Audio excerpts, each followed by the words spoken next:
Hola a todos, en este video continuamos hablando de las estructuras de control. Dejamos la presentación anterior en esta diapositiva donde estábamos hablando de la ejecución condicional y ahora vamos a pasar a hablar de la ejecución alternativa. Una segunda forma de la sentencia if es la ejecución alternativa, en donde hay dos posibilidades y una condición que va a determinar cuál de ellas se va a ejecutar. La sintaxis es la siguiente. Tenemos la palabra reservada if, seguido de una expresión booleana, seguido de dos puntos, y debajo indentado la sentencia o sentencias que van a quedar dentro de esa condición, y después la palabra reservada else, dos puntos, y la sentencia o sentencias que quedarían ligados a cuando no se cumple la condición. Vamos a pasar a analizar esto un poquito mejor. Tenemos que si el resto de la división entera de x por 2 es igual a 0, entonces lo que está en el bloque if se va a ejecutar, ¿sí? Si es verdadera la expresión booleana, se ejecuta lo que está dentro del bloque if. Caso contrario, ¿qué pasa? Si la expresión booleana es evaluada false, se ejecuta lo que está dentro del bloque else, ¿sí? Y bueno, y después el control, una vez que se termina el bloque if o el bloque else, se pasa a la línea inmediatamente siguiente a este bloque if else, ¿sí? Decimos que cada una de las alternativas pueden llamarse ramas, ¿sí? Porque es como que serían las bifurcaciones que puede tomar el código de acuerdo si se cumple o no una condición. Vamos a ver esto en Visual Studio Code. Minimizo la presentación y nos vamos a Visual Studio Code. Acá tengo un archivo que es el 11, se llama if-else. Y fíjense que tengo un ejemplo un poquito distinto porque pido hacer el input de un número, lo convierto a entero, verifico si el resto de la división entera a 2 es 0, y en caso de que eso se cumpla, imprimo que el número es par, y si no, que el número es impar. Si ejecutamos esto, ¿sí? Se nos pide el número, pongo 50, nos dice 50 es par, y si ejecuto de vuelta, 25, 25 es impar. Fíjense que si yo quiero agregar más líneas acá, puedo poner otra línea después de if, dentro de if vamos a poner, y puedo hacer acá otra línea dentro de else, ¿sí? Si ejecuto, dijimos número par, 80 es par, y si ejecuto, y fíjense que ahí el resultado es 80 es par y otra línea dentro de if, ¿sí? Y si ejecuto de vuelta y pongo 25, ¿sí? 25 es impar y otra línea dentro de else. Por último, fíjense que el control, cuando se termina el bloque else, tengo que borrar la indentación y decir print fin. ¿Sí? Ejecutamos ahí y cualquiera sea el caso, fin se va a ejecutar después de lo que serían las instrucciones que están en el if o en el else, ¿sí? 95, 95 es impar, otra línea dentro de else, fin, y si ejecutamos de vuelta, 80, 80 es par, otra línea dentro de if y fin. Bueno, volvemos a la presentación. Y ahora vamos a ver condiciones encadenadas. Hay veces en donde hay más de dos posibilidades y necesitamos más de dos ramas. Una forma de expresar el cómputo de este tipo es encadenando condiciones. ¿Sí? Fíjense que acá tenemos if x es menor que y, se imprime x menor que y. Después tenemos otra sentencia de control que se llama elif, ¿sí? Que sería como la versión abreviada de else if. Entonces, si x es menor que y, entonces imprimo x menor que y. Si no, si x es mayor que y, imprimo x es mayor que y. Y por último, si ninguna de las otras dos condiciones se cumplieron, y no se ejecutó lo que está dentro del if ni lo que está dentro del elif, se ejecuta lo que está dentro de else, que dice x e y son iguales, ¿sí? Porque claramente si x no es mayor que y si x no es menor que y, entonces son iguales.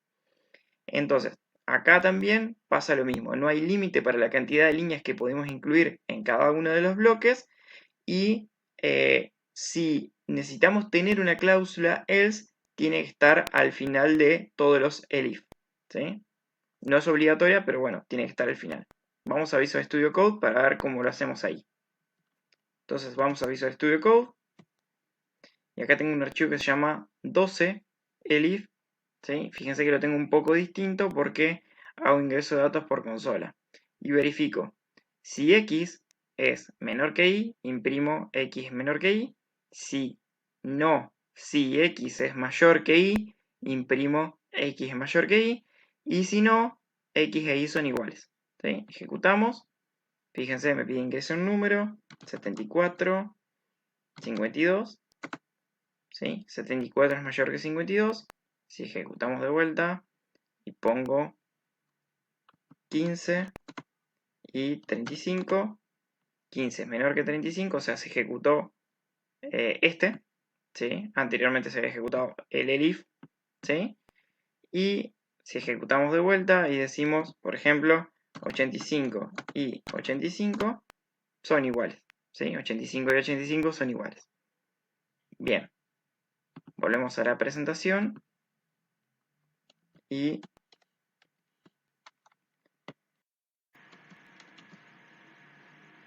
bien, ya estamos en la presentación y acá fíjense que tengo un ejemplo distinto en donde evalúo si cada una de las opciones se cumplieron, ¿sí?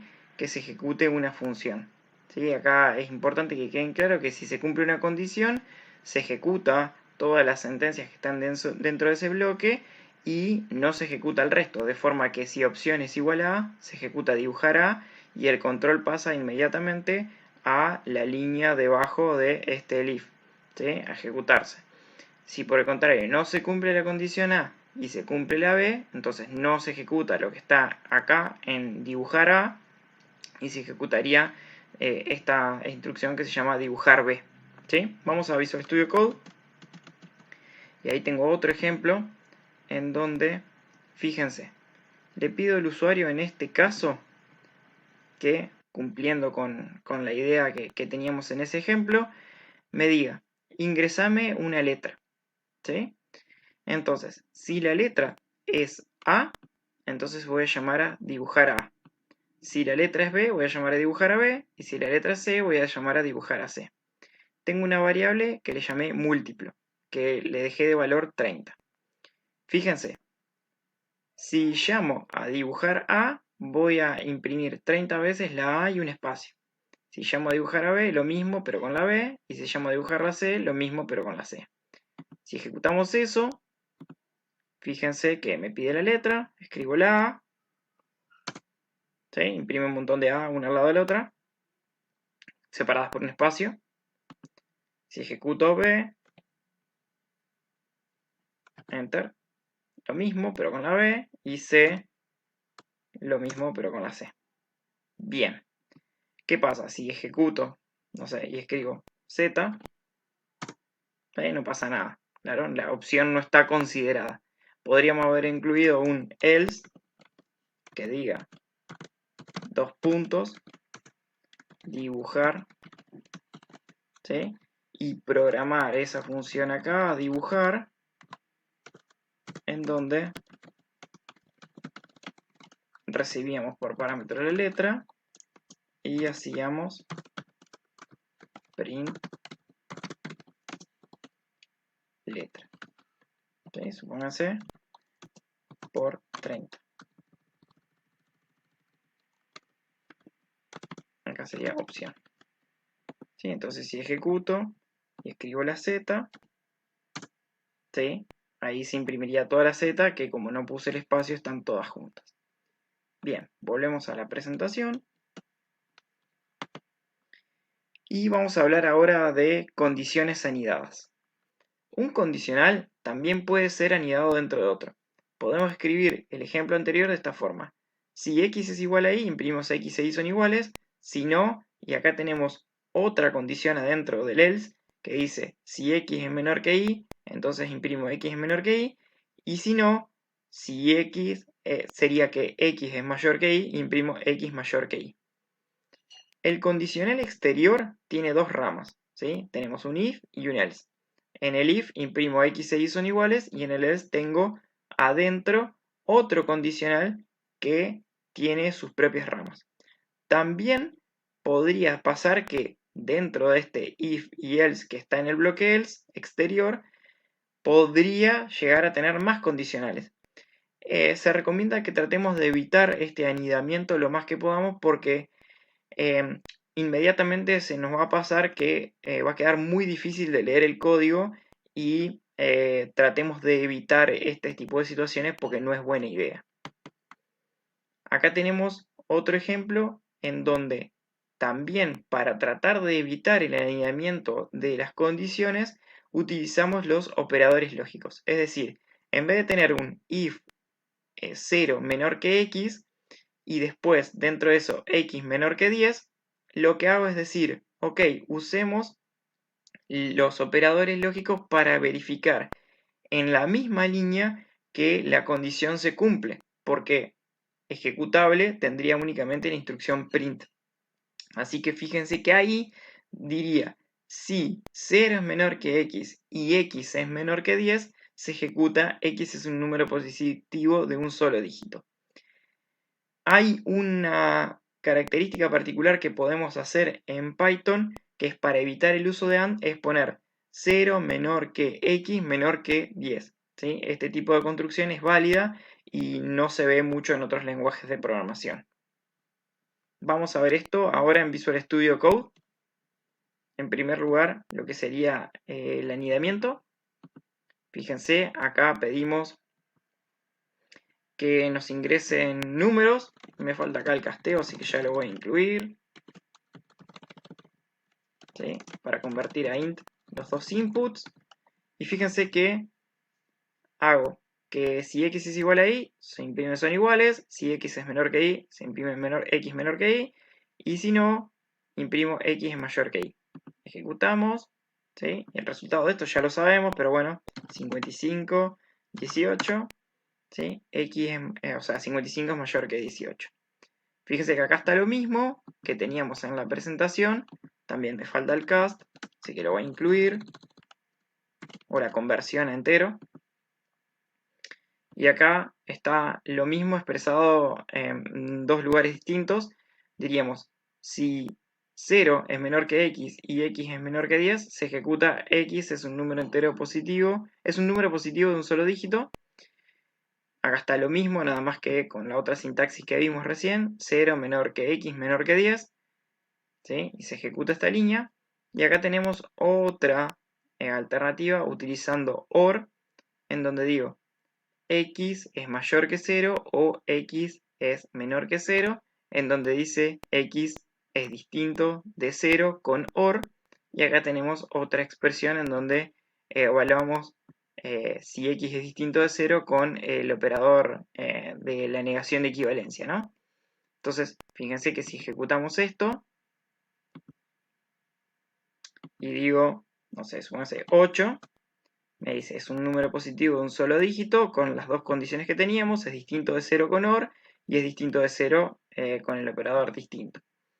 Y si escribo de vuelta ahora 0, solamente no se va a ejecutar nada, digamos, simplemente voy a tener lo que sería el ingreso de que me hizo el usuario por consola porque no tengo ningún mensaje alternativo, no tengo ningún elif o else. Así que bueno, hasta ahí llegamos con este video. Nos faltan lo que serían los operadores ternarios y match para hacer la selección. Así que nos vemos en el próximo. Chau, chau.